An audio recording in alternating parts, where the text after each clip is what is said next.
moyenne dans votre vie professionnelle de tous les jours.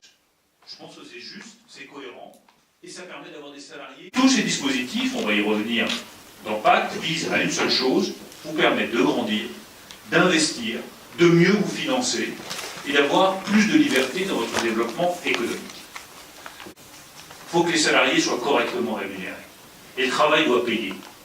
Un pays dans lequel il y a peu de différence entre ceux qui travaillent et ceux qui ne travaillent pas, c'est un pays qui va droit dans le mur. Le plus grand nombre de PME signent des accords d'intéressement. C'est votre intérêt, vous aurez des salariés qui seront motivés, mieux rémunérés, avec une rémunération qui augmentera en fonction des résultats de l'entreprise. Nous sommes aussi sur un sujet de transmission de l'entreprise familiale. On a déjà transmis, on est en cours de transmission de la direction opérationnelle, mais sur ce qui est de la transmission de la propriété, vous avez évoqué d'aller un peu plus loin sur la simplification. Je voudrais savoir ce qu'il en est, voilà, parce que s'il y a des choses de plus de prévues. Et l'objectif, c'est bien que ça se développe dans les petites entreprises.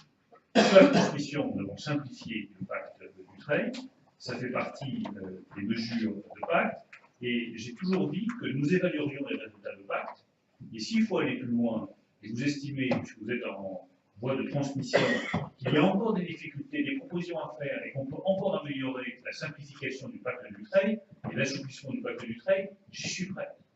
Cette loi comporte beaucoup de mesures totalement structurantes pour simplifier la vie des entreprises, les seuils, le financement, j'en ai parlé, la transmission, mais après, il faut qu'elle rencontre l'épreuve du réel. Et que ce soit les chefs d'entreprise qui fassent des retours en disant ça c'est bien, et là vous pouvez faire mieux. On peut toujours faire mieux. Si on peut faire mieux sur la transmission, moi je suis totalement ouvert parce que derrière il y a une philosophie économique qui est qu'il faut pouvoir transmettre le fruit d'une vie de travail.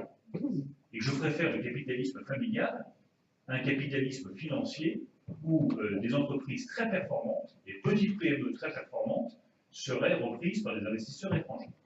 Donc nous avons également lancé avec Jean-Michel Blanquer toute une initiative pour rendre les métiers industriels plus attractifs auprès des jeunes. Parce que la bataille, elle ne se livre pas quand le gamin a 17, 18 ou 19 ans. Elle se livre dès la troisième. Il faut qu'au moment du conseil d'orientation, un jeune qui a envie d'aller travailler dans une usine, dans une industrie, dans une entreprise qui fait de la tradé, qui fait de la transformation de bois, qui fait des moteurs ou qui fait de l'acier, on ne le dissuade pas d'aller vers cette filière-là, mais qu'on lui dise c'est une belle filière. On est bien payé dans l'industrie, car les salaires dans l'industrie sont plus élevés que dans les autres secteurs. Tu vas acquérir une formation, tu vas acquérir une qualification. Et tout au long de ta carrière dans l'industrie, tu vas pouvoir améliorer ta formation et ta qualification et continuer à monter. Et il faut défendre l'artisanat bec et ongle. Et c'est ce que j'ai fait. Je rappelle, parce que là, il ne faut pas qu'il y ait d'incompréhension, j'ai maintenu l'obligation de diplôme. On dit parfois, ah, c'est une politique libérale, absolument pas. Moi, je récuse ce terme-là. Je crois à l'obligation de diplôme, et je refuse tous ceux qui me disent, voilà, il faut supprimer l'obligation de diplôme pour les artisans coiffeurs. Vous savez qu'il y a une grande pression pour qu'on abandonne toute certification pour les artisans coiffeurs. J'y suis opposé. Et je le redis, tant que je serai ministre de l'économie et des finances, nous maintiendrons des qualifications obligatoires pour les artisans. Que je pense qu'artisanat ne doit pas rimer forcément avec petite entreprise. Donc nous avons levé ce verrou.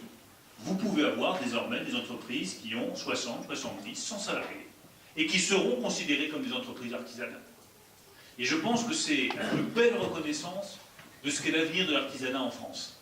Pas forcément des toutes petites entreprises de 1, 2 ou 3 salariés ou des indépendants, mais même des grandes entreprises.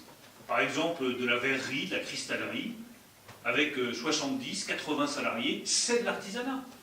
Et on doit donner ce label artisanat, parce que plus on le donne à des entreprises puissantes, plus ça rayonnera sur l'ensemble de l'activité artisanale.